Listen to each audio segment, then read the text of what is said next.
Welcome to today's session.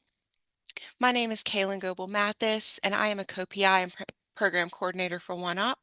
I'm happy to welcome you to today's webinar, The Importance of Engaging Caregivers in Clinical Services. We'd love to know who's here, so as you're joining us and coming into the room, please drop your name and location in the chat.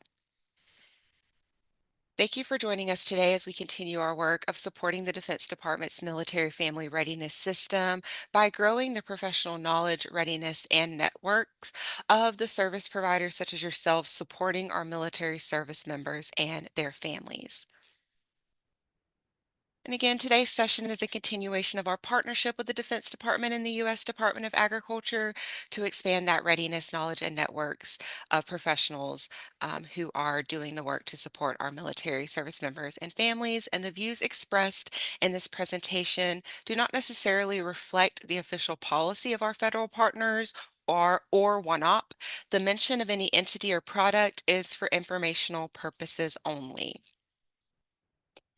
In case you're joining us for the first time, I would like to give you a brief tour of our platform so you can find your way around. Hopefully you are able to hear me and currently able to view the slides we are sharing. If you are unable to see those slides or have any other technical difficulties, please reach out to us at contact@oneop.org for tech support.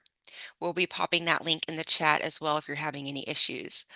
We hope you join us by engaging in the chat pod today, as some of you I see have already. As service providers working with our military families, we of course, welcome you to discuss your practice and experiences as we go through this presentation, and we'll also have time at the end for questions for our presenters. So to embed the chat so that you don't miss any links or conversations, simply place your cursor over the shared slides. You will then see that toolbar pop up across the bottom of your screen, and from there, just click that chat bubble icon. When typing and submitting your questions or comments, please just be sure to make sure everyone is selected from that drop-down response menu so that everyone in attendance today can view your contributions to the chat pod.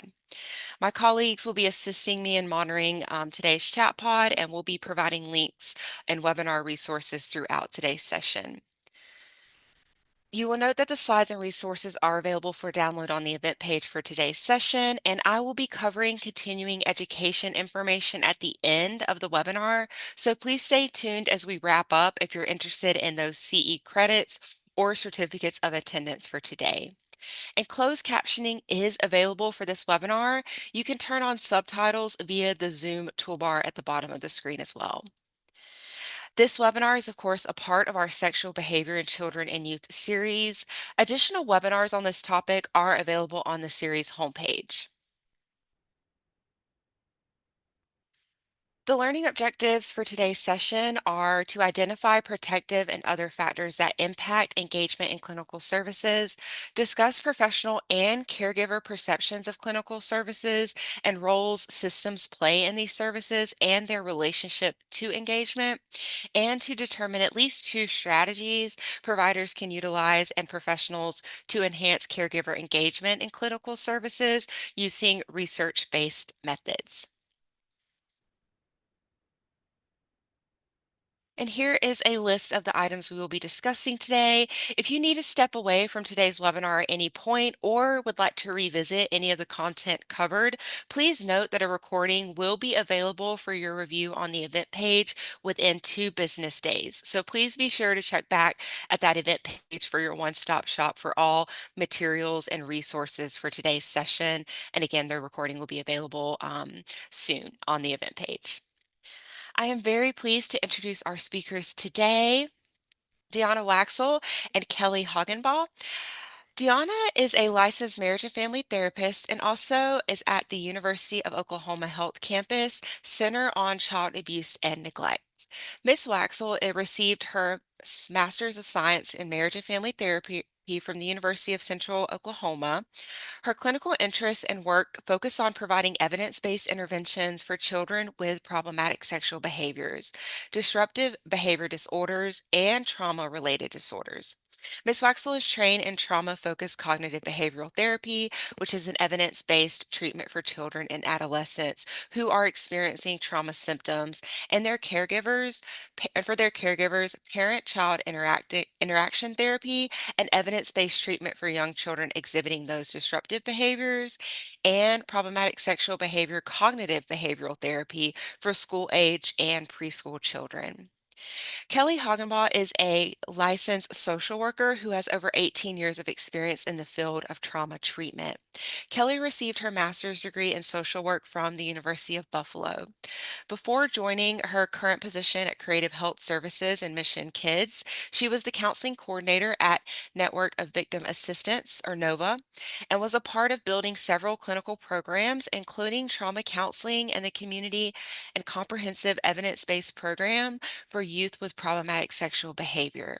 Kelly currently works at the University with the University of Oklahoma as a member of their clinical training team, providing that clinical training, consultation, and support to that youth with problematic sexual behavior program sites across the country.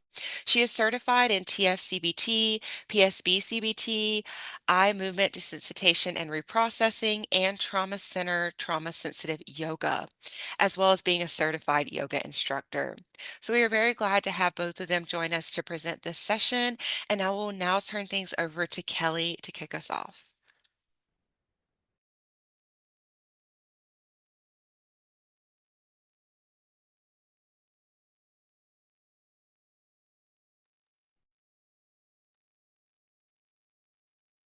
Hey, Kelly, just wanted to ensure your mic is still muted, so we're just wanting to make sure.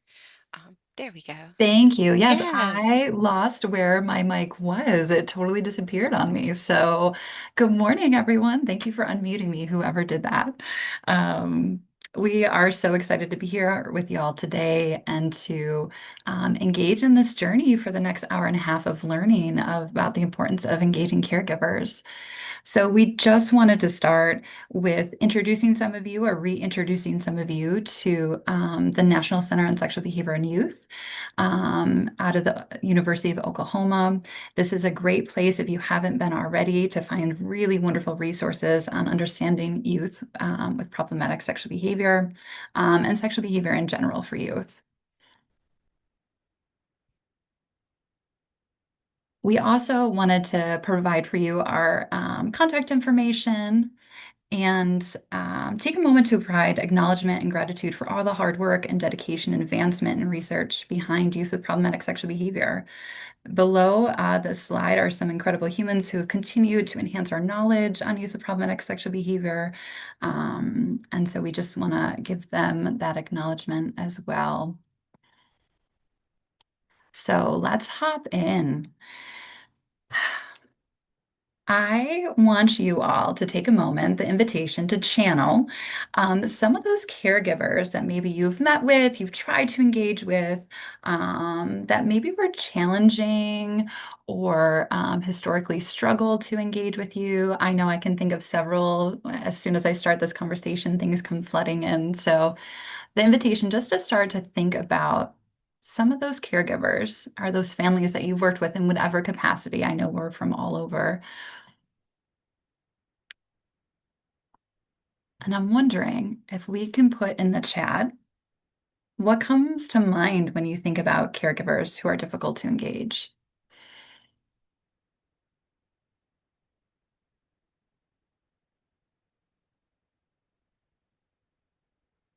Yeah, Jennifer, what do they fear about sharing? Thank you so much for that. I appreciate you using your voice. Jessica, distrust, overwhelmed, defensiveness. Oh, you guys are going so fast. Their own trauma, lack of understanding, resistant towards help. Yes, all these are wonderful. Their own untreated trauma, stigma, burnout, feelings of failure. Does anyone ever think, oh gosh, I have to call that parent again? Confusion. What's the impact on their child? Burnout. Yeah, absolutely. You all are coming at this from a lens of compassion, potential impacts on career. Yes, thank you. Overwhelm, trouble at home, guilt, lack of support. Absolutely. Shame. Yeah, there's so much going on for caregivers, right? So much that maybe makes it really hard for them to engage in services. Um, if we're seeing families that are coming from these places have so much, um, the invitation to start to think about like, how does that change your view on the family? Someone just put in the chat, do they really want help or do they really want to change? Absolutely. Yeah, that's a feeling we get, right? Like we have all of these amazing things that we can help support families with, and then we're reaching or coming against this resistance, which sometimes changes our perception on how we view those families. So I just want to take a minute to kind of walk through that, right? So again, kind of a thought experiment for y'all is just think about you're meeting with a family, you're doing a first phone call with a family, you are having a first session, and this family historically has been disengaged from services, right? They might show up, but they don't engage. They might not actually answer the phone call, right? I want you to think or invitation to share in the chat. Um, what are some thoughts that you might have on this family before you step into this conversation? So, what are the things you're thinking before you meet or talk with this family that's pretty resistant? Y'all did such a great job of using your voices before in the chat. Thank you so much. Yeah, one of your thoughts might be past experiences. What are their past experiences like? How they engaged with clinical services in the past? Yeah, absolutely. That's a really great point. We all work within the system all the time. And so for families, this might be all brand new to them.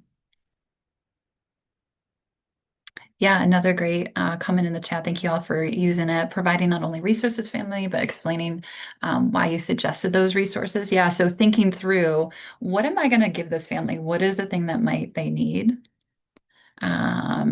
Great question of what are barriers? What are family dynamics?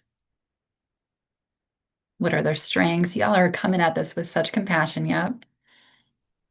I'm curious though, has anyone ever said like, ugh, I really don't want to do this? Or, oh, this is going to be really hard this next hour. Oh, or, oh, they're not even going to pick up the phone. I love the idea. There's some comments in the chat are saying like, our thought is like, how do we be clear, right? What is the perspective or the myth that they might come in about? Absolutely. Yeah, I appreciate someone putting in, right? Especially it's hard sometimes when I'm having my difficult day or like low energy, or how to balance my own needs with someone else's. And assuming like, oh, they're just not going to engage, right? So if we have all of these thoughts, right? What feelings does that create in us, right? So we're meeting with this family or talking to this family and know that they've been really hard to engage or they're angry to engage or they're not following through. I love in the chat. Thank you so much for using that idea of anxiety or apprehension. Absolutely.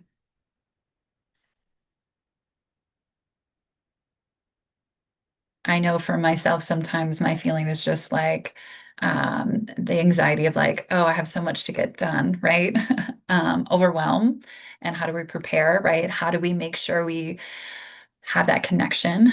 So that feeling of like, am I what they need, right? Some of that self-talk. Um, Outreach feels like checking a box, yo. So if it feels like we're checking a box, that maybe feel like frustration, right? Of, oh gosh, I know I have to do this. Yeah. Yeah, the thought of, am I the right person to serve them? So maybe the feeling of a little insecurity. Absolutely. Y'all are doing such a great job with this. Thank you. I am curious too. Jessica just put disappointed with not being able to do enough. Yeah.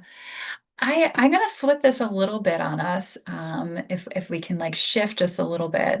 So we have a family coming in who's difficult to engage. What might their feelings be, right? They're getting a call, they're coming to a first session or an intake or whatever it might be. What are some of the feelings they might have? Embarrassed, yeah. Fear, absolutely. Anger, being judged, yeah. Thank you so much for putting that in there. Nervous, dread, shame, yeah. Defensive.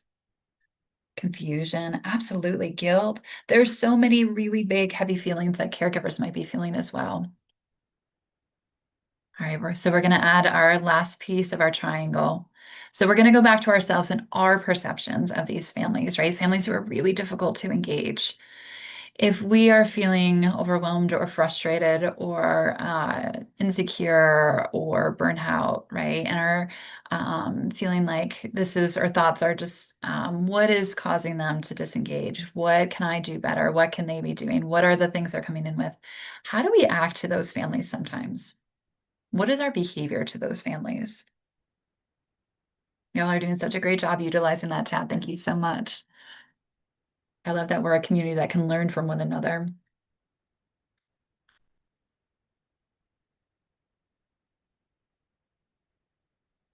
Proceeding with caution. Yeah, absolutely.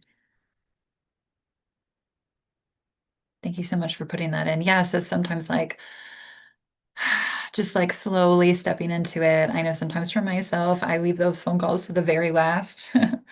Um, yeah, also that idea of like, okay, this is a hard family. I'm gonna really need to like step it up, right? Be genuine, explaining your role, trying to be present, but maybe feeling really overwhelmed internally. Absolutely. I so appreciate you putting that out there. Listening with no judgment. Yeah. Patience, active listening, empathy. Prepare for the rebuttal the best you can. Yeah, absolutely. Coming in and having all those like ideas of like, well, if they say this, then I can talk about this. If they do this, then I can talk about that. Absolutely. Um, yeah, y'all, thank you so much for just this conversation. Lead with the need. Oh, I love that phrase. Yeah. And acknowledge it. I think that's a really beautiful way to have a conversation about it. I know you've had a hard time in the past engaging. What can we do different? Absolutely. Such great pieces that you guys are throwing in here. Thank you so much for kind of walking through that with me. So I know I'm making you work really hard this morning, but we're going to do one more. So I want us to take a step back and maybe put ourselves in the shoes of our caregivers, right? And caregivers, I keep saying that word, but haven't defined it yet. So it can be very broad. It could be parents, it could be grandparents, it could be aunts and uncles, it could be who ever is taking care of that child or working with that child. And so that word can be very broad. But invitation, if you choose to maybe think of your own child, a child that you know or love, child that's important to you. And I want you to imagine either the police or children and youth knocking on your door and letting you know that your child has engaged in problematic sexual behavior, that they're required to attend a program, um, and they're going to open an investigation.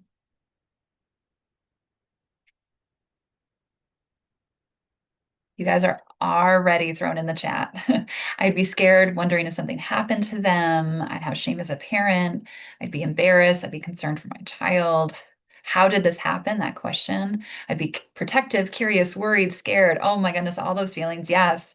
Are they going to take my child away? Shocked, overwhelmed. Yeah. I like that. I would be like, wow. Absolutely. Absolutely. Is this normative, right? What is happening? These are really great comments that you guys are putting in the chat. Worried that my child's going to be labeled. Thank you so much for that. What was my child thinking? How can I fix this? Absolutely. Absolutely. And I'm wondering if we can put ourselves, and maybe some of you are already in that, but like, how or what would this impact look like if we're talking about specifically military family perspectives? What would be different?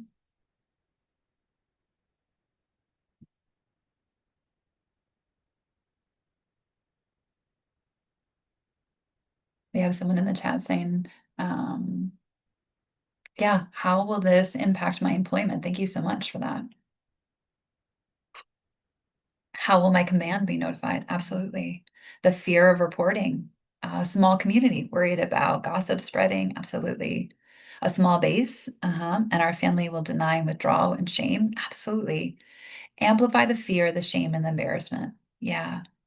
I so appreciate everyone kind of using their voices and kind of sharing about the differences because there are differences. It can cause a family to be kicked off base, unwilling to talk to the kiddo about it. Another comment, wow, will my community withdraw? Loss of existing supports. Yeah, thank you all so much. So, as we know, there's a lot of feelings that happen, right? When children exhibit problematic sexual behavior, right? We often think about it as a ripple effect, that one behavior and then everything that happens after that. Caregivers might be angry at their own children, at the system. Um, they might be hearing some of those myths and beliefs that people have about youth with problematic sexual behavior. Um, and they might be coming in, someone said this so beautifully in the chat earlier, with their own histories and experiences, right? We also haven't talked, but what about if this happened within the family, right? Within siblings, within best friends, within cousins, right? That adds a whole nother layer of like divided loyalties, oftentimes for families. Oftentimes, families are trying to protect whoever's the most vulnerable in that moment. So we show you this 2016 study to talk about how words matter, how your words matter when you're making those first phone calls or first sessions. This study was done using the language sex offender versus person who commits. And as you can see, when we use the word sex offender, all of these pieces are higher than when we use person who commits. So when we talk about this, right, when we talk about how we're speaking with families, how we're speaking to community partners, it matters. Our words make a difference. Going back to that just example that we just did, if you had someone knocking at your door saying your child's a sex offender versus your child has committed an act or has engaged in problematic sexual behavior, those feelings that you might be feeling, even as I'm saying the words, might look different. So let's take a look at the perception of clinical services, the roles in our systems, and engagement, the relationship to engagement. So if we take a look at this on kind of a broader band, right, most children with mental health difficulties do not receive any type of mental health care. For any of you that are in the mental health world right now, you will know that this continues to be a challenge for multiple reasons. We also know that 75% of children with mental health needs do not contact services, right? And we could spend a whole training just talking about that, right? Why it's really hard for kids to engage in services. Once kids are engaged, once we identify, oh, there's a challenge and I want to do something to make a change, less than 50% of families attend that first appointment. That first appointment can be so scary and challenging. And Deanna will talk a little bit about like ways that we can help support families getting there. Um, and then once kids are in services, the dropout rate is a very big range, right? From 47 to 50 or 47% to 70%. Um, and again, we'll talk a little bit about why that is. If you want to throw that in the chat too, feel free of why, engagement is so hard to get to that first appointment or with dropout rates. Oftentimes we notice that once people are engaged in services, once they start feeling better, they drop out. So in one study, it showed about 2/3 of people drop out within 7 sessions. And there's a disparity, right? There's a disparity in folks who need the services and often are able to engage in the services, right? And that tends to be highest for minority youth. And then we also have some studies or some research done on premature termination of services, specifically in Mexican American children with outpatient therapy, that, caregivers oftentimes feel that I should be able to take care of this. I should be able to help my child, right? There's a lot of cultural beliefs. Yeah, thank you. Someone threw in the chat cultural beliefs about therapy and they are for their child, especially if they're problematic or bad. Yeah, thank you so much for sharing your voice in that. I appreciate that. And then, okay, so we looked kind of general. Let's like look a little bit more specific for our military families, right? So in taking a look at a few studies, we found that dropout rate tends to be about 30%.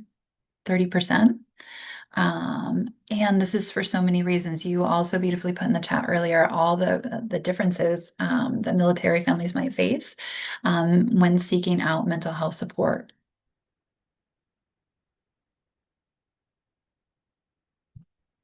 We also want to continue to think about what are those barriers.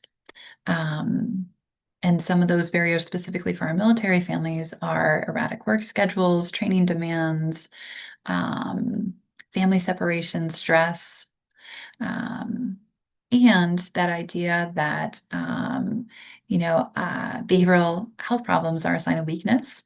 And if their children are experiencing behavioral issues, they're not maybe viewed as meeting standards, right? What does that say about my parenting, right? If there's something wrong with my child, what am I doing wrong? Yeah.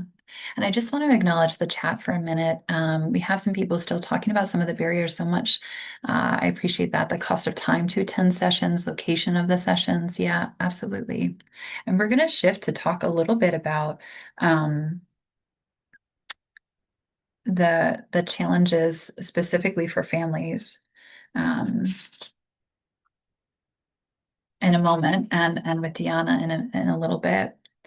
What I do want to say, right, what we do want to put in here and make sure that we hear is when we're talking about problematic sexual behavior specifically in youth, we have found that research has found that recidivism is low.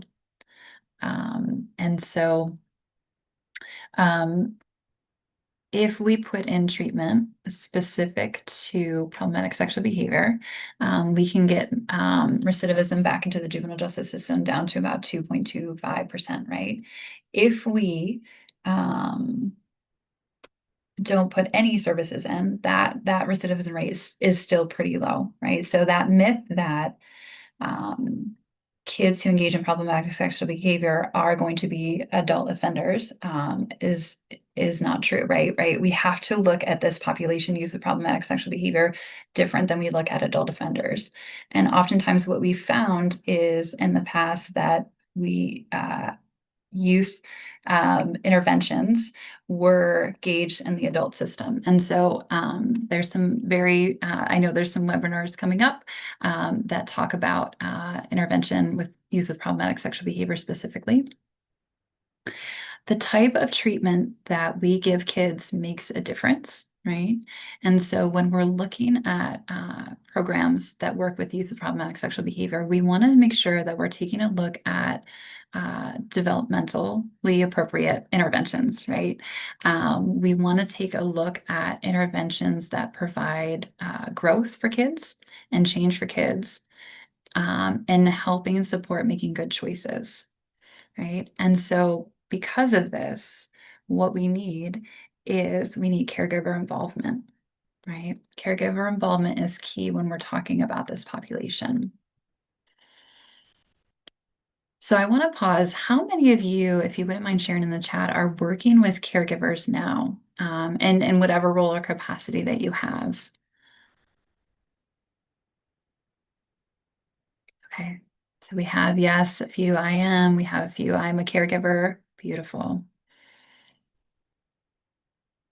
Yeah, trainer, work with caregivers. Perfect.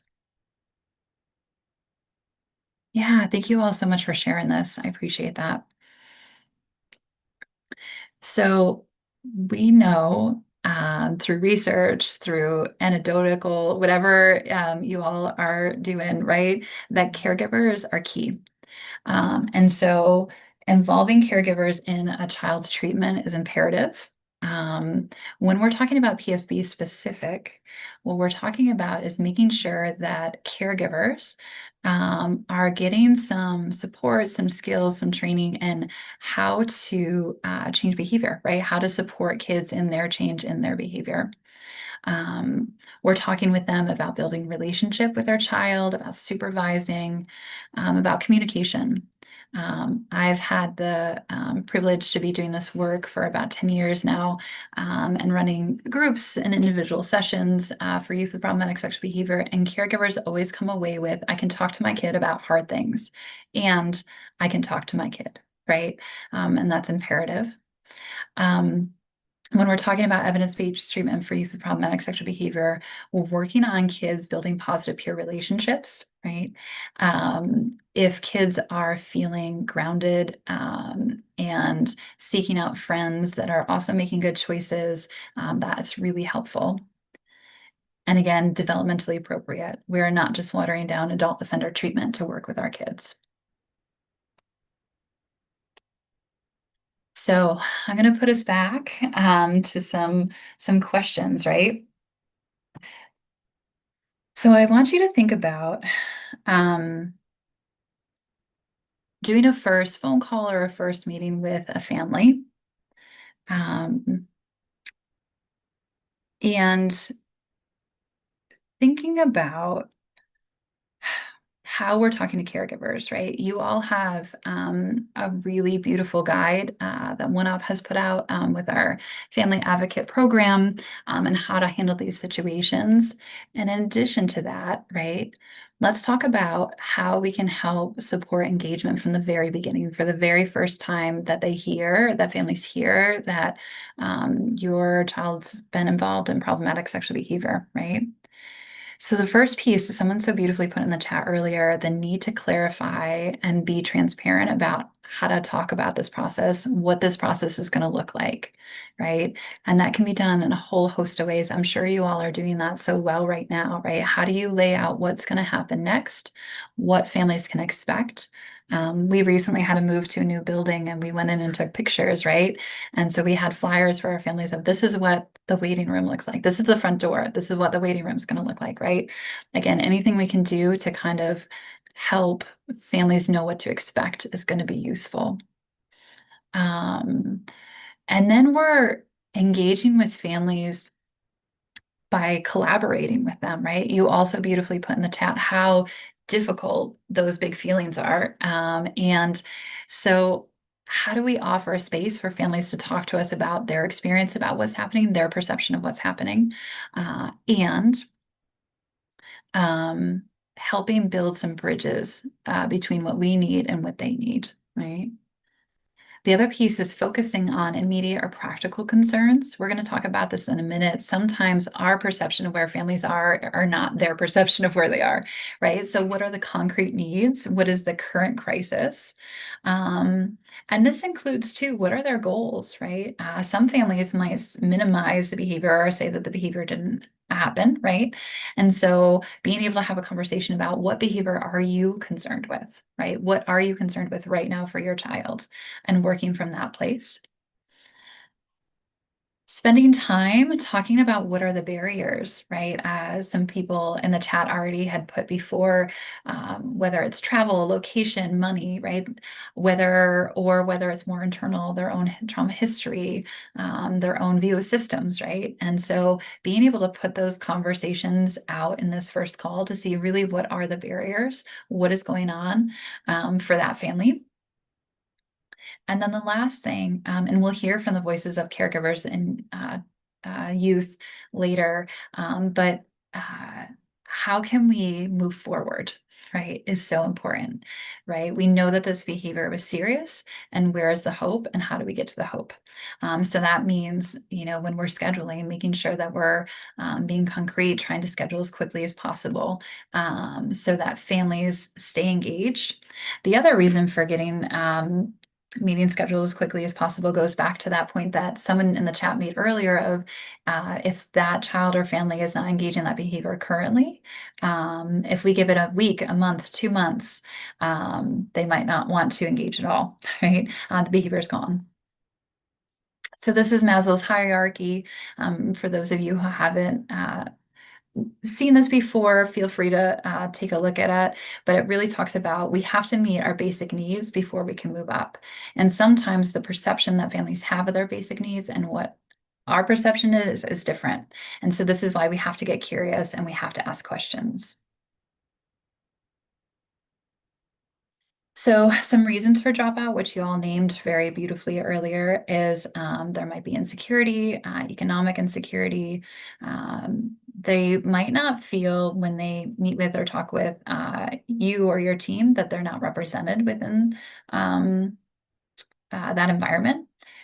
They might have a different perception of the therapeutic relationship, or they might think, oh, it's not really that bad, or oh, it stopped, right? And so they might end treatment prematurely. Um, Successful completion of treatment really comes from caregiver participation. So again, I keep coming back to that they are the key to move forward. So what are the challenges? What are some of the challenges that you all um, think about or have seen um, community engagement challenges? What are kind of the barriers for families on a broader level? And I know you're all are coming from all different places, so it's going to be so great to kind of hear everyone's perspective on this. Jackie in the chat said, it's important to be clear and not overwhelm a caregiver in the initial contact. Absolutely. We talked about lack of resources.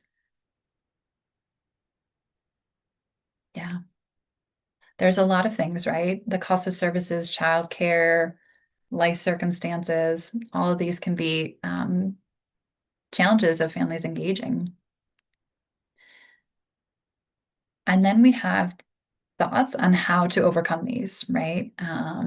So I'd be curious in the chat too, if you all, I know most of us have to be very creative in how we overcome these challenges, right? So overcoming challenges of how we provide services, the language we're using, childcare. But let's also talk about those internal barriers too, right? And so you all put these so nicely in the chat at the very beginning of some of the big feelings that people have, some of their own histories, not believing that this could help, right? That there's something just totally wrong with their child, that it's not going to help at all. They might have bias from the system. They might have the divided loyalties, not know who to protect first. Yeah. Internal and external conflict. Yeah. So I just want to end this little bit with you about hearing from our caregivers and from our kids. So these next couple slides come from the Youth Advisory Board and the Caregiver Advisory Board. You can find all of these resources on ncsby.org.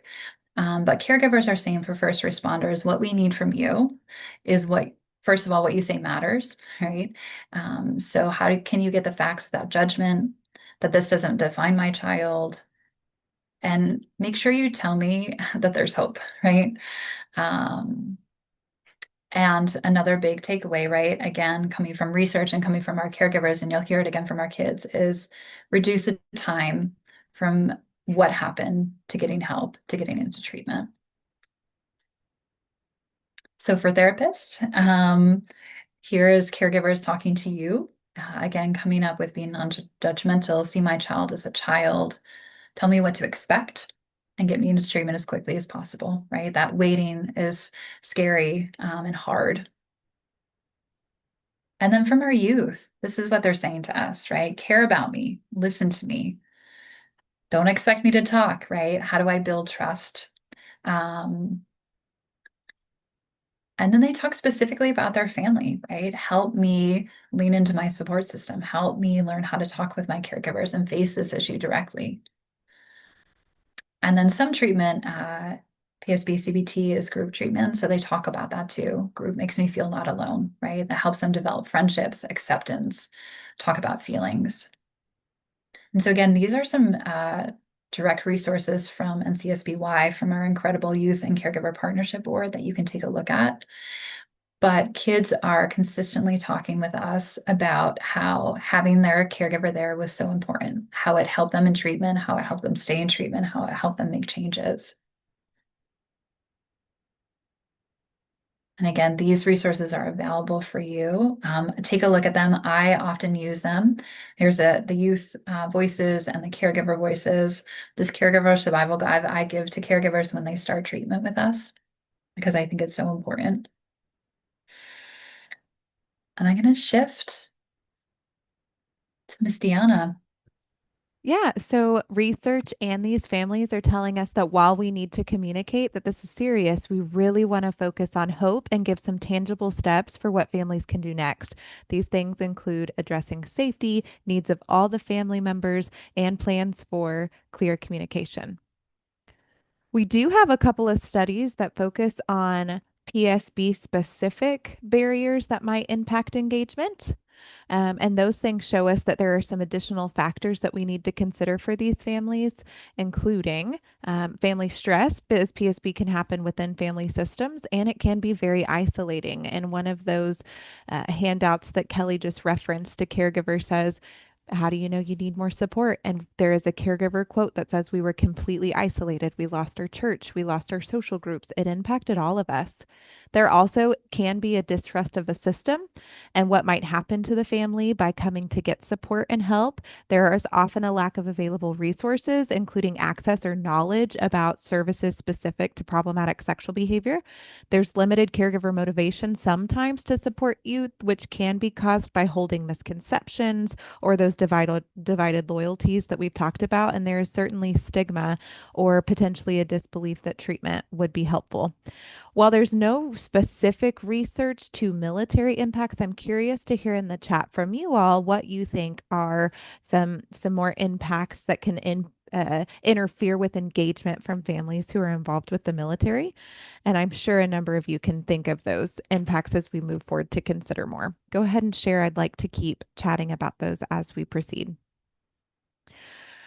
Before we move into some of those direct, tangible resources you can use, I do want to spend some time focusing on cultural impacts and how those play a role here. So, as we know, there is stigma not only in accessing mental health services, there is also a stigma related to having sexual behavior. So, that built on top of that, in addition to potentially having some stigma for what this may do to my rank, what my command may do in this situation. So, all around, there's just this stair step of difficulty that even once we get past something, potentially are facing something else. We also need to know that systems are set up by the majority and unintentionally then may meet the needs of the majority. So I once worked with a woman who shared information about a child that was clearly reportable. She was a Black woman. I discussed making a report to our Child Protective Services team. She agreed that that would be needed. She called with nicknames that were used by the individuals, and she didn't have an exact address, but she had nearby streets and shared information about the cars parked in front of the house. The person taking the call stopped the report and said that she wouldn't proceed and wasn't going to take any more information. I was shocked because I knew that I had made multiple calls to this hotline with far less information that were completed, and I hoped that it was just protocol that led to this next step. And I absolutely worried about the thoughts that this caregiver had reinforced or formed about these systems and their role in helping families. We also have to remember that we're limited by our experiences. So I once worked with another family that shared that a break-in occurred at their home, and I thought, "Oh my goodness, this must have been really traumatic and really difficult." As they reported it, they were very unfazed, as if, this is something that has happened in our neighborhood. They didn't indicate or endorse any trauma symptoms. So understanding and being open in these situations is so important when it comes to engagement. Next, we want to discuss some other protective factors that positively impact engagement. As was mentioned several times, this research has shown us that caregiver involvement in therapeutic services is the number one predictor of change in a child's behavior, which is why this discussion is so important today. One way that we can improve engagement is through the process of collaboration. This will eventually look like collaboration with the whole system, but starts with finding a common goal. Just by being there, this family has shown you that they care about their child. So that common goal is this well-being of the child. And what do they know about being there? We need to consider that. I once had a family that came into a forensic interview, and when they got there, they saw a law enforcement officer who was not even there for them, but they didn't realize that, and they immediately left. Our amazing advocacy team walked out after them on foot, met them at a nearby gas station, and sat with them to just let them hear. They explained a little bit of the process and returned stand back with them, met them literally where they were, which was so significant. Just that initial piece of togetherness got them where they needed to be next. And depending on what their thoughts are, doesn't it make sense that some caregivers are feeling like I need to not only defend but protect my kids here with potentially a worry for what's going to happen next? Once you get them to this building, once in this instance, we got them back to our space, then we can help them understand we are on the same team and we are working on the same goal. This collaboration, starting with the caregiver, builds then to this MDT level. That leads to better policies that can support change and progress that can support our use of evidence based treatment that we know works for this population. Um, I want to reference a recent webinar that was done a couple of weeks ago by myself and a colleague regarding multidisciplinary evidence-based approaches to BSB in children that can be useful in engaging these systems and supporting families for this. When a family comes in, then, so now they're sitting in front of you, their response to wanting to work with you typically falls along this continuum from we don't need help to nothing will work. I just need this child out of my house to I'll do whatever it takes. And we can support in each area again with this starting point of making sure we meet them where we are. This may mean that we're not using the same language or sequence with every single family. It's very individualized and dependent on where that person is. But one helpful tool that we want to talk about today, and I saw this mentioned in the chat earlier, so you're a step ahead, is to use this motivational interviewing strategy. So, specifically, it's necessary to try to walk in these caregivers' shoes. You can reflect and reframe to continue to find this common goal and work on asking some evocative questions. Things like, what do you think other people are worried about? Or what are some of the advantages of keeping things the way they are? What are some of the reasons for possibly making a change? If nothing changes, what might happen? And how would you like things to turn out for you? Just really getting curious and using some language like that to gather more information to help pursue this goal of being on the same team. When asking questions, it's important to consider who's holding the voice. So, who had a say in the decisions the family had in getting to you? I've met with families and kids who are on their third, fourth, fifth appointment, and they have no idea what this specific one is for or why they're still there. I once had a caregiver come in and I asked how she was doing with everything going on. She was several systems into meeting with me. I believe I was the fourth person she'd met with, and she said no one had asked her that yet. In each respective role in that MDT and as a part of this team, we can give that child a voice. We can also give that caregiver a voice in the family as a whole, which is going to be really significant when that engagement comes, knowing that that caregiver is going to play a big role in the child's overall progress. Mm. So let's pause and practice some of this motivational interviewing stuff. While we're doing this, I also hope you consider that triangle and your own reactions to how you would respond if this were true. And not only that, but I hope you're working on your triangle and your own thoughts about this amazing work that you do, because what you tell yourself about the work that you do really impacts how you keep doing it as well. So let's talk about if a caregiver said, I don't know how this happened. I just can't believe we're here. What are some reflections that you can offer to offer space for a voice? So you might say something like, you're feeling so many things, or this feels so overwhelming. Both of those things true, and hopefully capturing what this caregiver is trying to communicate to you. But remember, we're hoping at this point to also, once they're sitting in front of you, we're trying to find that common goal. So maybe this third option, you're feeling surprised, confused, overwhelmed, angry, whatever feeling, fill it in. And you're still here to support your child, right? Remember, if they're in front of you, there's a piece of them that is here for a reason, right? And let's try to cling to that the best that we can. Moving on, a caregiver may say, this is just who my child is. I don't think that'll ever change, right? So we can try to use some of those reflections. You're feeling hopeless. This is hard for your family to go through. Try to hear why they might be in that space. This might be a place where we're dispelling myths. Excuse me. And in that last webinar that I referenced, we spent some time talking about different myths and ways you can dispel. But we still want to work on finding this common goal even with this family. So potentially something like, it sounds like your child's made a lot of mistakes. And again, you're still here with them. So even if they say this to you, they are still somehow in front of you and there. And so even if we're clinging to that, we are going to try to. What might you might use some of those motivational interviewing questions like, what might happen if things stayed the same? Or if there's one thing you could change by magic, what would it be? What would that look like? Try to find what they think they need here and engage them and move forward in that process. Further along in that continuum, I've been through a lot. My children have not been through half the things I've had to go through. So this tends to fall on that don't need help side. But by them saying this, you've already given them space to have a voice. So think about, try to reflect on what are some reflections or common goals that you could find with this family and with this caregiver. So it might be something like you've had a really difficult life, or something like you worked really hard to give your children a better life than you had. And or you've been through a lot and you work every day to make sure your children are getting better than you got. So reinforcing and saying, I'm hearing you. I know that this is true. And how do we move forward? How do we do some of this stuff? So would love to hear from you all in the chat if you have other thoughts about any of those spots on that continuum, any of these things that a caregiver could say. How might you respond in this situation? What might you do if you're hearing from a caregiver? Specifically in this circumstance, I've been through a lot and my children haven't been through half the things I've gone through. How would you proceed?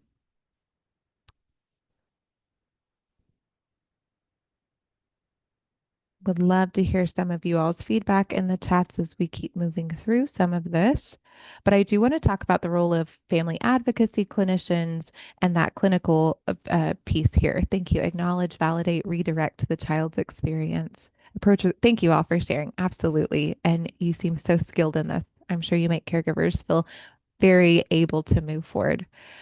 Give them compassion and ask what helped them through those difficult times and what they might be able to provide for their children. I love that while you're giving them space, you're connecting it to the family, acknowledging that we are here for the whole, right?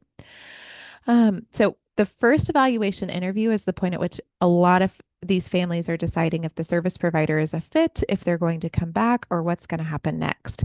So I want to re-reference this family advocacy program tool that is used and created by the military because it gives you some great ways to streamline services for a family.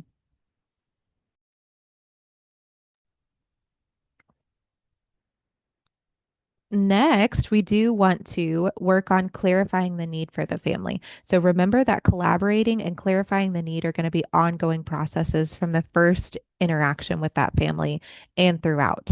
So we may know that they need education, but remember that if we offer education without that permission, we risk increasing resistance.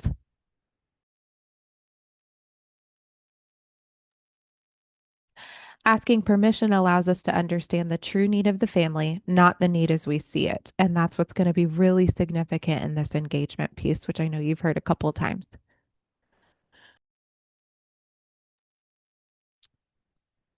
So, in addition to collaborating and clarifying the need, we need to help empower these families by drawing on and building support. I once attended an advocacy meeting with a caregiver who arrived with another adult, and they brought her into the meeting, and her mind seemed like it was elsewhere. So I paused and asked who came in with her today. And she said, "Oh, that's my mom. She's our glue." I asked if we could go get the glue, assuming we probably need her in here with us. So draw on those family supports if possible. This is not always possible, but if there is someone in this person's life that they're saying, this is my glue, they can be a part of this and should be a part of this. We want to empower these caregivers by building up their support system so that they can then build up the support system for the family as a whole. We can also empower then these caregivers by giving them some tangible resources, which we want to talk with you all about today so you can take them home as well. So the first resource that we're going to look at are a list of recommendations for supervision in addition to these things that we are referencing as sexual behavior rules. So the first part of this reviews private part, sexual behavior rules, depending on the age that we tell caregivers. It applies to all kids this age. Most believe that these rules should apply, but they don't overtly say them, like it's not okay to hit or use inside voices. So by giving them these concrete rules, they can start to implement some boundaries. And then this form also gives some supervision recommendations that you can talk through and problem solve as long as you have permission.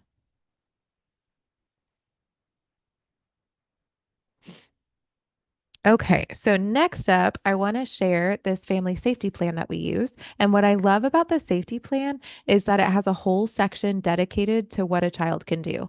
Many plans focus on all the things that's off limits. So we love that this has this space for not only what are okay for these kids to do, but also some focus on what can these caregivers do. Um, Please know, though, that when you are offering safety plans, it is so helpful to check in with the family on what they've already been told and focus on that collaboration, please. We've worked with families that have three different safety plans and they're coming in already overwhelmed and confused. So, how can we combine and work with other systems to say, here is the one all that we would like to use for this family and make sure that they're feeling supported and being able to implement these things? And re referencing this, our previous webinar, wanting to let you all know that we delve really deeply into how can we work on dispelling misconceptions and help families know that these children often can stay safely in their homes and in their schools and thrive and do really well as achieving great gains with outpatient resources. And when you're offering your safety plans, check in again what the family already has and what they've been told. So we ask about previous experiences and lean into that collaboration. So we want to make you all's process with them. We want you as the person they're talking to now to be their one-stop shop. That may include asking about these previous experiences they've had with service providers, what has been their experience before, even with other systems before they got to you, and then you're conveying your expectation and hopes for the child, referencing and tying that into the strengths that they have and wanting to lean in on those things. And if you've gotten this far, if you've been able to get a family in front of you, you've used some reflections, you've found a common goal, you've been able to collaborate and hopefully show that we're on the same team, given some concrete resources, now with permission, you have the opportunity to problem solve. So now is when we can get into more of those barriers. Yes, we know all of them exist, but sometimes if we jump right into some of those right off the bat, we still lose people. They still aren't going to come, even though they have that ride or even though they have some of those other things. Those first pieces of that common goal and collaboration are so important in engagement to getting people there. And then we want to string together these pieces of support so that they can continue to make gains and continue to do some of that work. So we want to spend some time here again then. So given what we've discussed, let's walk through our triangle again. And one of the reasons we wanted to use this is because um, we work from a cognitive behavioral therapy model. So what that means is we believe that the thoughts that we have really impact the our feelings, which subsequently then impact our actions and what we do next. So I want you all to share some thoughts again, given what we've now discussed, share some thoughts on if you're prepping to meet with this historically disengaged client. They have disengaged, not followed through on professional recommendations. If you were to share some thoughts at this point, and I really appreciate you all's honesty when we first started this, but what are some thoughts that pop into your head about this family? And then at the same time, I want you all to consider what are you telling yourself now about this work that you do? And so I know that's two separate questions to be considering, but I would love to hear from folks too, that if we had our honest thoughts at this point about this family, how much can we use some of this to help tell ourselves, here are reasons why they might be disengaged. I might be the first person that can ask a family how they're doing. I might be the one of the first ones to help offer or make them feel like they have some hope in this situation. Because remember, the thoughts that you have are really significant and impact the work that you're going to do with this family. So let's pause and actually park on this, share some thoughts again about if you're prepping to meet with this family. So at this point, knowing we are going to offer these reflections, do this collaboration, do some of this work, please pop in the chat for me. What are some things that you're thinking, feeling when you're prepping to meet with a family who's historically disengaged with clinical services?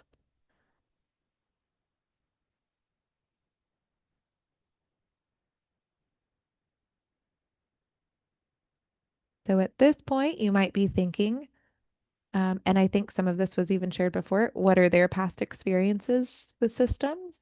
Um, what has been something that has caused maybe dropout in previous times? You may be thinking,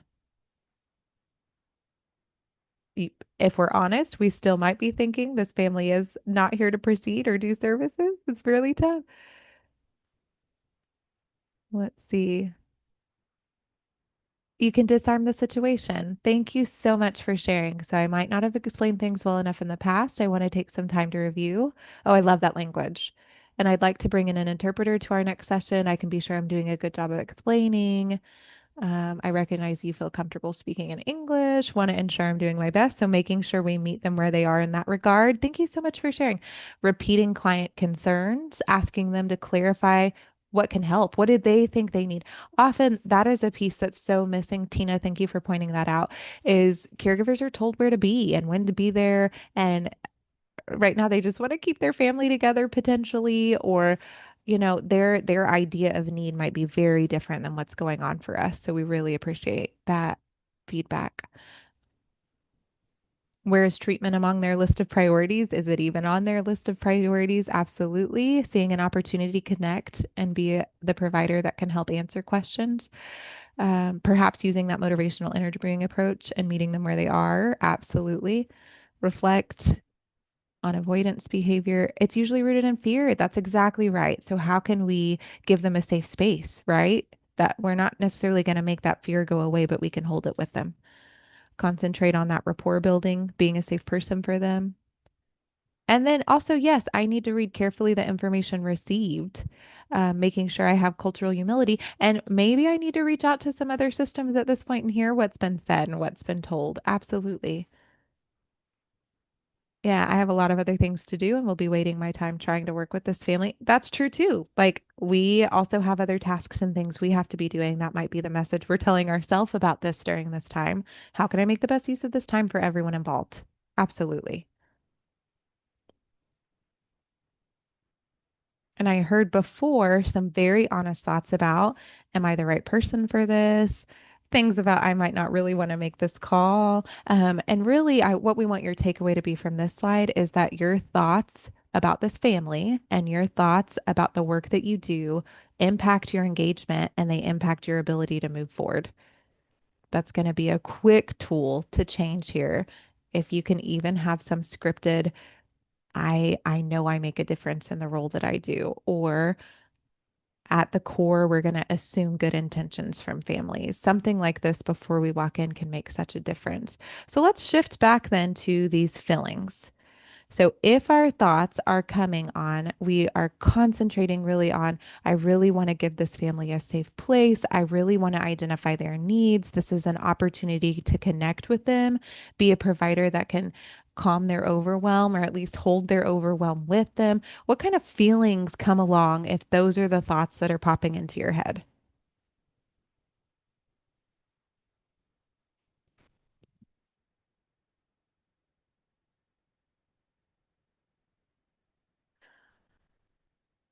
And comparatively, if the thoughts are, I don't want to do this, or am I the right person for this? Those feelings are gonna be a little bit skeptical, not so sure, things like that. If we are working very hard to have these other thoughts, there might be some more care, there might be some more connection, there might be curiosity, compassion.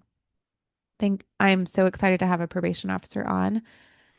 And takes one less place for them to be off their list and encourage counseling services. Thank you for sharing that.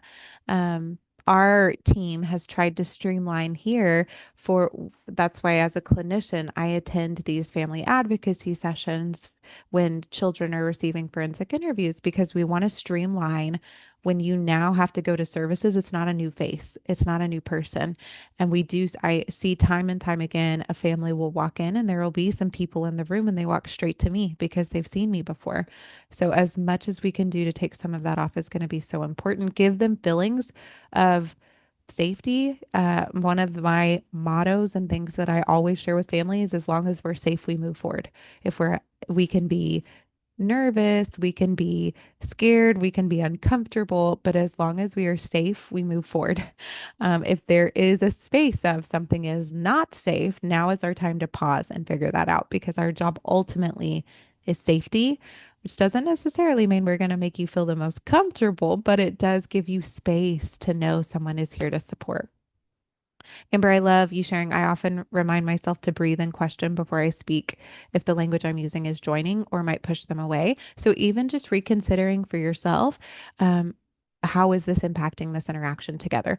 And what I do want to say is we realize that this is very intentional work that we're asking you to do. And it is certainly much easier to walk in and go through a checkbox process.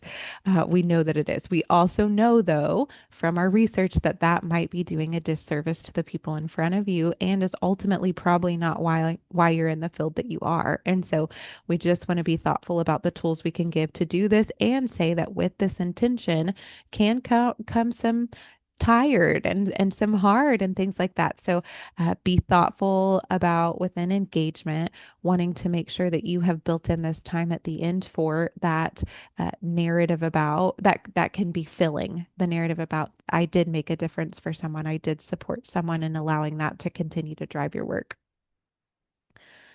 So let's float around then to behaviors and talk about how this might impact then what you do. If we're now focused on our thoughts of, let's make sure we have this connection, build this rapport, wonder what they think their need is, try to identify that and find that common goal.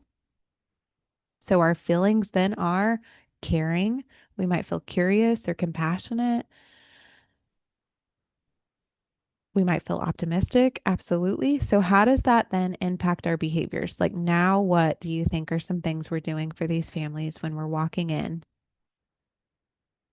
Whereas if we don't take that intentional time to shift some of those thoughts for ourselves, we might be walking in ready to walk out. We might walk in without any materials or supplies, thinking this family's not even going to take it anyway. If our thought is, I might be the one person that helps them get there, I might be, at the very least in this meeting, if nothing else past today, a safe space that can offer a voice, give a voice. Then our behaviors might be, I'm going to go ahead and walk in this safety plan. I'm going to go ahead and walk in these recommendations for supervision and give space to talk about that. Absolutely, Hannah. Having bottles of water can be really regulating, especially, yeah, cold water, activate those senses, make sure those other needs are met. Indicate some coping skills now. I love it.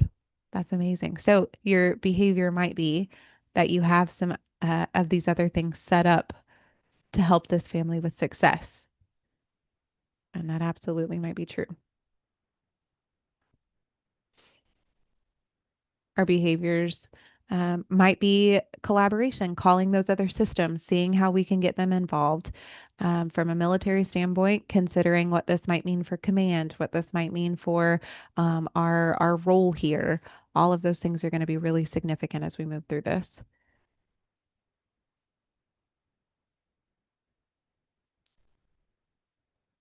So let's kind of summarize, talk about these key takeaways and see what you all can take just from today really tangibly and hopefully work into some next meetings with some adults that you may be talking to specifically from this population. So our Sesame Street word of the day is that perception, right? So we know and really overall takeaway to treat problematic sexual behavior in children, caregiver engagement is a must.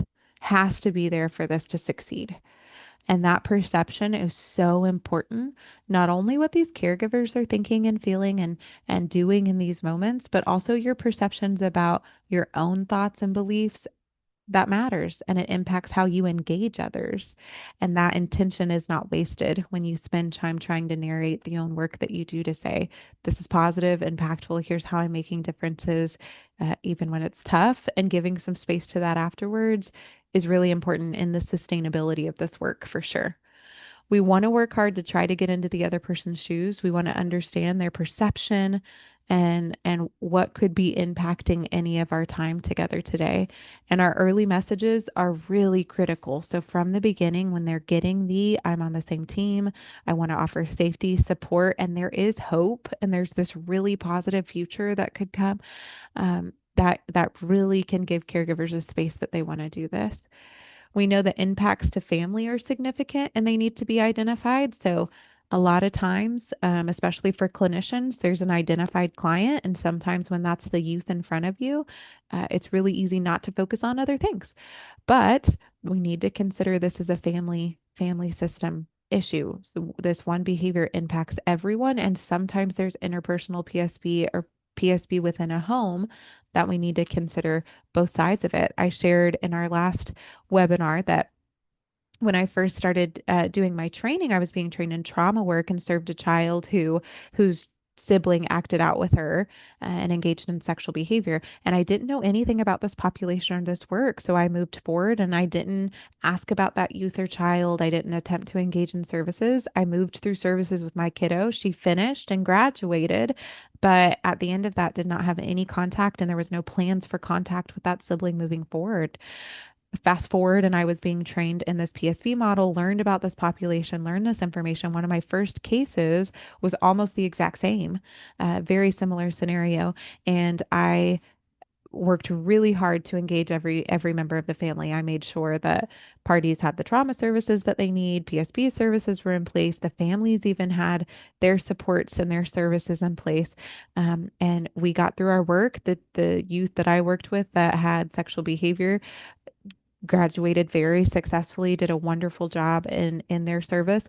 And by the time they were done, it was around the holidays. And I remember their beautiful plans for the holidays together and how thankful that family was for being able to be together for that holiday. I remember getting a Christmas card from them and just being so thankful that we were able to facilitate and help that family be together in a safe way where everyone could thrive and do their best. And that really matters. So we want to use those skills, starting with that collaboration, finding a common goal, which can happen through reflection, some motivational interviewing, something asking permission for what we might be able to share with them, and just overall offering that respect to make a difference for these families, giving that message that this is a serious situation, but there is hope, and reflecting on their own beliefs and how that can make a difference for them. So finally, I want to share with you all a number of resources, and I know we've shared several within. You will have access to all of these, and we are really hopeful that these can be like tangible things that you can take into a meeting with you to give to a family.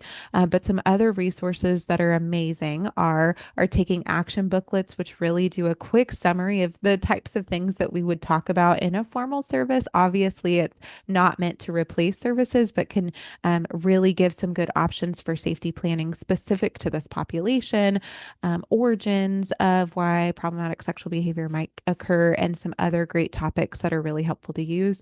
I know our National Center on Sexual Behavior of Youth has been mentioned multiple times, but that houses all of our resources for problematic sexual behavior, is consistently updated, and houses all of those youth and caregiver partnership guides that we talked about. Of course, we want to mention Military One Source and OneOp series on sexual behavior of youth. And our colleague that has been linked in here already, has this webinar coming up on April 8th that is going to talk a lot more about identifying problematic sexual behavior and how to move forward in services once that is identified, how to know if that is an issue or not. And then we have NCA has a lot of also lovely handouts that are beautiful that we give to families often that walk through where we begin if this is an issue, what we do next, what can we do and what happens now. And so these are just resources we use frequently with our families that we wanted to make sure that you all have access to, as well as that safety plan we talked about and recommendations for supervision with those sexual behavior rules are going to be linked on the event page. We hope these resources are really useful for you and that you can, again, tangibly use some of these things with families. Thank you, Deanna. And please add any questions you may have. We're going to be moving into Q&A here in a moment, and I see there is one, so we will definitely get to that, Anna. And all the references for today's session are also listed on that additional resources page. That page is not sent out or anything post-webinar, but you can find it on the event page where the slides and the additional resources are listed, as well as within 2 days, our recording of today's session will be available if you would like to revisit all of the great content shared today. Um, and just also really quickly calling back to that first webinar that Deanna and her colleague Amanda joined us on last month that really spoke more to the work of the multidisciplinary teams, which set a foundation for this conversation, which really dug into, of course, that kind of engaging and preparing to meet the family and walk with them through this process. And as Deanna just mentioned, that next webinar that we will have next month will really spend more time on those behaviors across the developmental stages. So really dive more into what those may present as and look as we're looking at that continuum of normative to cautionary to more problematic. So we definitely invite you to check out the series page again for those sessions that really build on one another and complement today's session as well. So moving on to questions, I see we did have one question come in, and please feel free to pop any additional questions you have now that we have some time with our presenters today. But we did have an ask regarding any suggestions for resources for youth who may be on the spectrum and also their families in preparing and engaging with them.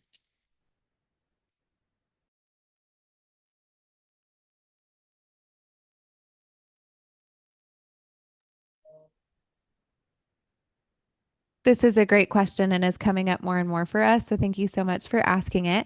What I will share is that we anecdotally are seeing a higher portion of children who are engaged in our clinic who are having problematic sexual behavior problems that also have some sort of neurodivergent diagnosis. Sometimes that is autism.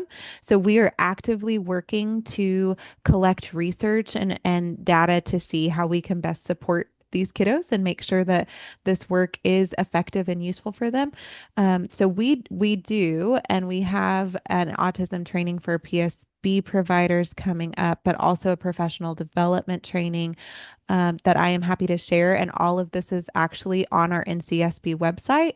So I'll make sure that that specific link from that website is shared. And we'll say that there just are some adjustments and things that we need to make for that. So thank you so much um, for asking that question. Kelly, any specific resources you can think of? Yeah, no, I was gonna refer back to NCSBY as well. And we found just in our programming that groups with kids who are neurodivergent is really helpful because they're practicing those skills in real time and it's really repetitive work. And so we found some success in that. And it really is going back again, Deanna, something that you said earlier when you were talking of the collaboration, right? So anytime you're working with kids who have differing abilities, making sure that if they have an IEP, we have their IEP, we reach out to schools, talk with them about how they learn best, talk with families about how to reinforce skills best, right? Just making sure that we're coming from a lens of what works best for that kiddo. And so reaching out to those collaborative contexts is really useful, can be really useful.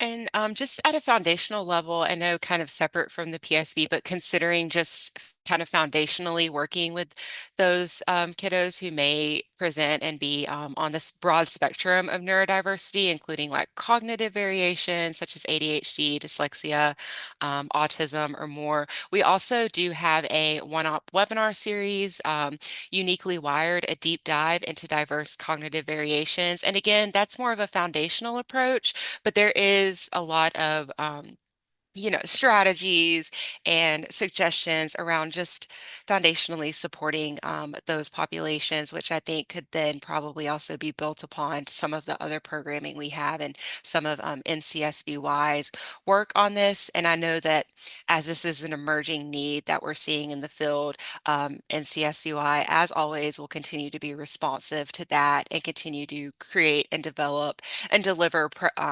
materials that do meet those needs of our providers and their families of those children and youth. So thank you both.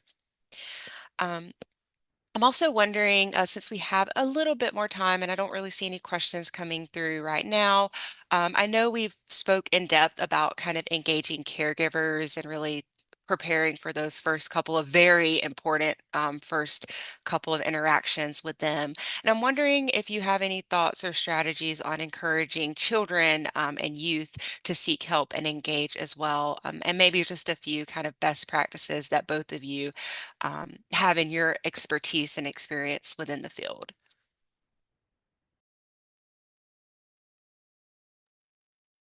Yeah, that's such a great question, right? So if we can get caregivers involved, how do we also then get kids to buy in, right? And I think some of the Youth Partnership Board material really said it best is we need to be able to see kids or as teens, wherever they might be on that continuum. Being able to get to know them, right? That wonderful therapeutic rapport that you all do in general. Um, and be able to offer them the same things that you're offering caregivers, being clear, being transparent with them, and talking them through what hope looks like. They're again, behavior is very serious. The things that they're doing are serious, and there's change that can happen. And so I think sharing that with them from the very beginning. And also developmentally, right? We're working with kids and teens. And so we need to be able to provide the information in a way that they can intake it. So we use a variety of different avenues for that, whether it's videos or clips or a while ago, instead of behavior chart, we were doing an aura chart because that was a big thing for us. So really figuring out what is the best way that they're going to learn and to motivate, and then utilizing that. Yes, and I'll just echo everything Kelly said. One of my favorite quotes from the youth partnership flyers is on the title page of one of them. It says, "How successful would you have been if your caregivers were not involved?" And they say, just not at all. It wouldn't have happened. And so, getting the caregiver buy-in, and I see that Tim just shared this too, is getting those parents on board. So really, that's our number one predictor of change. Truly, if we can get that caregiver bought in, the kiddo piece follows.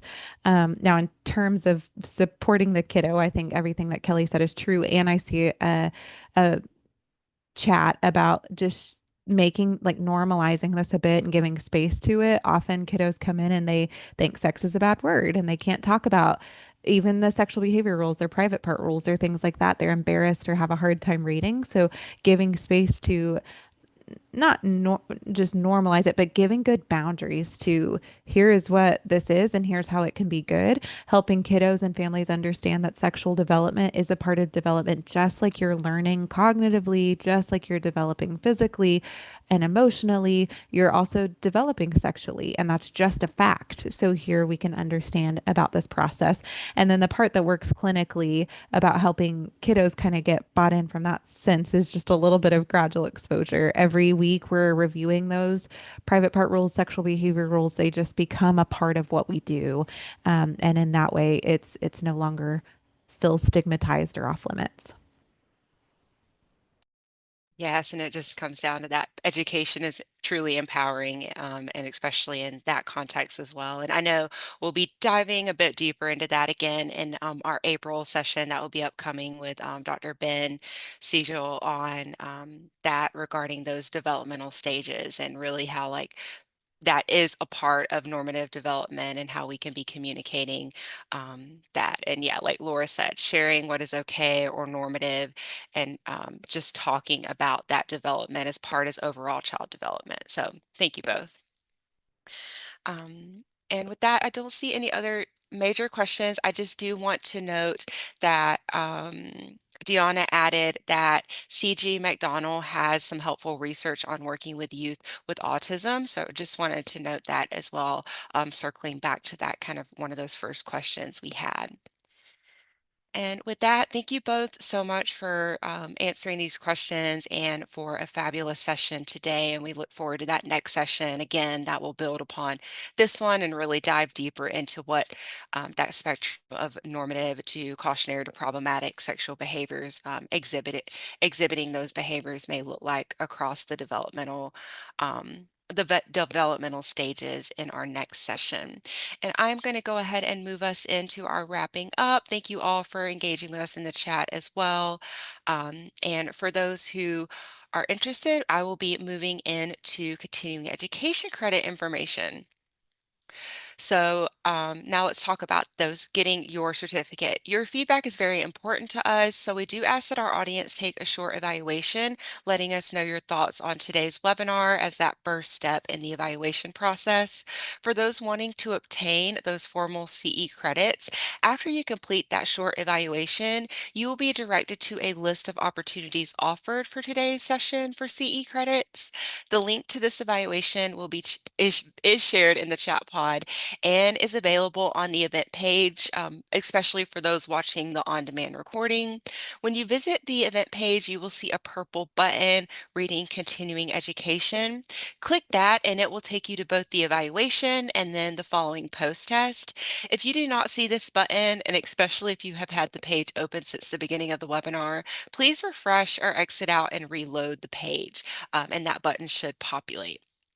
Select CE types do require the completion of a post test. With the completion of 80% or higher, a certificate will automatically be emailed with the email that you provide in that process within 24 to 48 hours. Some email addresses, and again, if you have not joined us before, will kick that to your spam folder, especially again, if you haven't done this process with us. So please check there if you do not receive your certificate in your email as you expect. Please check your spam folder first. And then if you check that and you still do not see your certificate, please contact us at email at ce@oneop.org, and we will be happy to assist you in making sure you receive your credit. For today's session, 1.5 continuing education credits are available from the American Association for Family and Consumer Sciences, the Patient Advocate Certification Board, the Commission for Case Manager Certification, the National Council on Family Relations, and the Commission for Health Education Credentialing, as well as the University of Texas at Austin School of Social Work.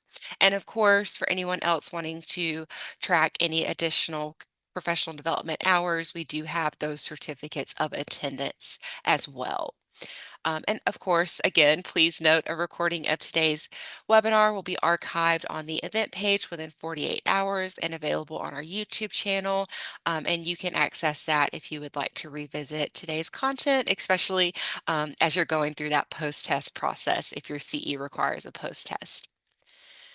We would like to invite you again to our upcoming webinar on Wednesday, April 8th, that will build upon this session entitled Child Development, Knowledge, Behavior, and Healthy Boundaries. This webinar provides an overview of developmental domains in both preschoolers, focusing on ages 5 and under, and school-age children, focuses on ages 6 to 12, and select continuing education credits will be available at no cost. The link to RSVP for this session is being shared in the chat pod and is available in the additional resources as well on the series homepage for the Sexual Behavior in Children and Youth series. And lastly, we invite you to visit us on our website at oneop.org to explore upcoming events, articles, resources, and more. There are a lot of other needs-driven topics that we address in other webinars, so please feel free to visit there to see if there are some other topic areas that may be relevant and resonate with you in your practice and your work with military families. You can also follow us on Facebook, LinkedIn, and YouTube if you are not already to stay updated on upcoming programming, and we will stick around for a few more minutes for those who may be interested or needing to grab any additional links from the chat. And we thank you all again for attending today, and we look forward to seeing you next time. And again, if you need anything from today's session, including the resources, please refer back to our event page for today. It's going to be your one-stop shop. Thank you all again for your time, and we hope to see you in our next webinar with Dr. Benjamin Sigel or in an upcoming OneOp session.